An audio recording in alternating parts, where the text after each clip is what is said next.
Once you have your question and you now have some direction to your search, the next step in the process is to formulate a search strategy, which is step 2. Now, as you're coming up with a search strategy, what it is it's a plan of attack. How are you going to take your question and bring together a search plan that will allow you to get to the articles that will answer your question or fulfill your information need? Now, in trying to come up with a strategy, one of the things you need to keep in mind is that the strategy that you adopt will partly be based on the database you use. Whereas if you're using Google, that is one specific type of search engine. Now, if you're using that, you're going to use one certain strategy to get to information. But if, say, you're using PubMed or CINAHL or some other database that looks at academic literature, you may find that your search strategy is very different. Now, keep in mind when it comes to formulating your search strategy, you're in the second step of a 6-step process. And doing this well will really help you in trying to get to the articles that are most pertinent or are most related to what you're looking for.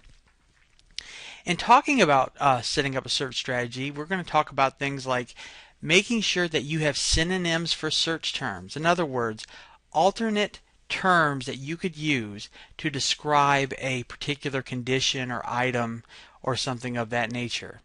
Because as you get into these databases, different databases describe things differently based upon the audiences they're serving.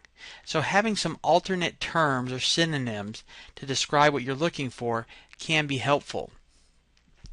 We're also going to talk about subject headings versus keywords. Most of you are very familiar with searching with keywords, but not so much with subject headings. The subject headings will be very important to you because what they'll do is they're really going to help you come up with a very focused search that ensures that you're able to get to articles that are directly related to your topic.